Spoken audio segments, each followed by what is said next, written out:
अस्सलाम वालेकुम। तो व्यूअर्स, आज मैं आपके साथ शेयर करूंगी जी शकरकंदी को तवे पे भून के तैयार करने का एक बेहद आसान और परफेक्ट तरीका। 100% ऑथेंटिक मेथड में आपको बताऊंगी। इससे पहले मैंने आपको शकरकंदी को प्रेशर कुकर में डाल के स्टीम करने का तरीका बताया था, जिसे आप सब ने बेहद पसंद किया।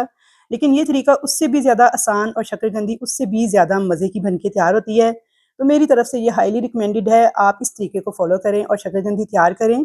तो यकीन करें, जो ठेले से शकरकंदी मिलती है ना भुनी हुई, बिल्कुल वो वाला टेस्ट आएगा इसका और मिठास इसकी ज़बरदस्त होगी। तो इस मौसम में शकरकंदी 100 रुपए किलो के हिसाब से आम मिल रही है। आंखों के लिए, बालों के लिए, पेट की बीमारियों के लिए, कोलेस्ट्रॉल, हाई ब्लड प्रेशर और कैल्शियम की कमी में बेहद फ़ायदेमंद होती है। तो ज़रूर इसे ख़रीद के इस मौसम में खुद भी खाएं, अपने बच्चों को भी खिलाएं और इससे भरपूर फ़ायदा उठाएं। तो चलिए जी, रेसिपी देख लेते हैं इस मज़ेदार भुनी हुई शकरकंदी को तैयार करने की। तो उसके लिए कुछ टिप्स हैं जो पूरी वीडियो के दौरान मैं आपके साथ शेयर करूंगी। तो वीडियो को लास्ट तक वॉच कीजिएगा, ताकि ऐसी ही बेहतरीन भुनी हुई शकरकंदी आप बहुत आसानी के साथ तैयार कर सकें। तो यहाँ पे मैंने 1 किलो ली थी शकरकंदी। अच्छा, मेरे एरिया में ये 100 रुपए किलो के हिसाब से आम मिल रही है। आपके एरिया में किस रेट पे मिल रही है, मुझे कमेंट करके बताइएगा। यहाँ पे देखिए, शकरकंदी को आपने पहले अच्छे तरीके से रगड़ के धो लेना है, इसके ऊपर से सारी मिट्टी वगैरह उतर जाए। उसके बाद आपने इसके सिरे जो हैं इस तरह से ये काट लेने हैं, जो कि मिट्टी के साथ थोड़े गंदे हुए हैं ना, इनको आपने इस तरह से कट कर लेना है और नीट कर लेना है शकरकंदी को। अच्छे से वॉश बहुत अच्छी तरह से करना है, क्योंकि इसके ऊपर मिट्टी बहुत ज़्यादा होती है, ज़मीन के नीचे पैदा होती है ये। इसलिए आपने मिट्टी वगैरह इसकी अच्छे से धो के साफ़ करके सिरे वगैरह इसके काट लेने हैं। तो चलें जी, अब इसको पकाना स्टार्ट करते हैं। तवा मैंने रखा है चूल्हे के ऊपर, फ्लेम ऑन कर दिया है और इसके ऊपर मैंने 1 टीस्पून के बराबर डाल दिया है घी। आप चाहें तो कुकिंग ऑयल भी डाल सकते हैं, थोड़ा-सा तवे को ग्रीस करना मकसद है। तो यहाँ पे देखिए जी, तवा, कढ़ाई, पतीली आप कुछ भी यूज़ कर सकते हैं। इसे आपने हल्का-सा ग्रीस कर लेना है पेंदे को, और इसके ऊपर आपने इस शकरकंदी को, जिसे मैंने अभी ताज़ा-ताज़ा वॉश किया है, मतलब ये कि हल्का-हल्का पानी अभी इसके ऊपर लगा हुआ है, इसे आपने इस तरह से तवे के ऊपर सेट कर देना है। तो यहाँ पे पहली टिप तो ये है जी, कि आपने शकरकंदी को ये नहीं कि रात को धोना है, सुबह बिल्कुल जब ड्राई हो तब आपने तवे पे रखना है, बल्कि आपने इसे धोना है ताज़ा-ताज़ा, यानी हल्का-हल्का पानी देखें इसके ऊपर लगा हुआ है, इसकी स्किन थोड़ी गीली है। तो आपने उठाना है इसे और इसे आपने तवे के ऊपर सेट कर देना है। ऊपर आपने कोई सा बॉल या कोई सी देगची इस तरह से उल्टी करके रख देनी है, जो कि बिल्कुल इसे कवर कर ले चारों तरफ से, और इसके ऊपर कोई वज़नी चीज़ आपने रख देनी है, ताकि इसके अंदर जो स्टीम पैदा हो वो इसके अंदर ही लॉक हो जाए। और फ्लेम नीचे आपने कितना करना है जी, जैसे चावलों को दम लगाते हैं ना, बस उतना फ्लेम करके आपने इसे 20-25 मिनट के लिए छोड़ देना है। तो मैंने यहाँ पे तवा इस्तेमाल किया है, आपके पास तवा ना हो तो आप लोग कोई सी मोटे पैंदे वाली देगची जो है उसके अंदर भी सेम यही प्रोसीजर कर सकते हैं। बस ये है कि देगची का ढक्कन आपने एयर टाइट करके बंद कर देना है ऊपर से, और नीचे फ्लेम दम वाला रखना है। तो यहाँ पे तकरीबन 25 मिनट के बाद मैं इसे चेक कर रही हूँ, तो देखिए माशाल्लाह से कितनी ज़बरदस्त स्टीम इसके अंदर बन चुकी है। और शकरकंदी को ना पहले मैं आपको दिखाती हूँ, कि देखिए चेक कर रही हूँ मैं। तो ये देखिए, छुरी इसके अंदर जा रही है, लेकिन अंदर से ये मुझे कच्ची फ़ील हो रही है। जब मैं छुरी के साथ इसे उठा रही हूँ ना, तो देखिए इसे छुरी, अगर ये पकी हुई शकरकंदी होती तो इसने फ़ौरन से छुरी को छोड़ देना था। ये छुरी को नहीं छोड़ रही, इसका मतलब है अभी अंदर से ये कच्ची है। तो क्या करेंगे जी, इसकी साइड को चेंज कर देंगे।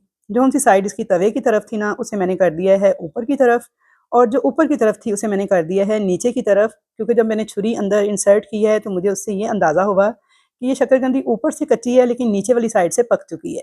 यहाँ पे देखिए, इसकी साइड को चेंज किया है मैंने, दोबारा से इसे बंद कर दिया है, एयर टाइट करके इस बॉल के साथ कवर कर दिया है, और 20 से 25 मिनट मैंने इसे दूसरी साइड से भी बिल्कुल दम वाले फ्लेम पे रख दिया था स्टीम होने के लिए। यहाँ पे मैं 20 मिनट के बाद दोबारा चेक कर रही हूँ, तो ये देखिए माशाल्लाह से कितनी ज़बरदस्त स्टीम जो है इसके अंदर बन चुकी है। और अब मैं आपको चेक करके दिखा रही हूँ, तो ये देखिए जी, बिल्कुल परफेक्ट हमारी शकरकंदी अंदर तक गल चुकी है। अच्छा, यहाँ पे ये काफ़ी मोटी शकरकंदी थी, इसलिए 20 मिनट इसे एक साइड से लगे हैं, 20 मिनट इसे दूसरी साइड से लगे हैं। अगर बारीक वाली शकरकंदी होगी तो वो जल्दी हो जाएगी स्टीम, आपने इसे 15 मिनट के बाद चेक कर लेना है और साइड को चेंज कर देना है। लेकिन अगर मोटे वाली शकरकंदी हो तो उसे थोड़ा-सा टाइम ज़्यादा लगता है, और शकरकंदी मोटे वाली ही अच्छी होती है। आप कोशिश किया करें जब भी शकरकंदी खरीदें, मोटे वाली खरीदें, इसके अंदर जड़ें कम होती हैं।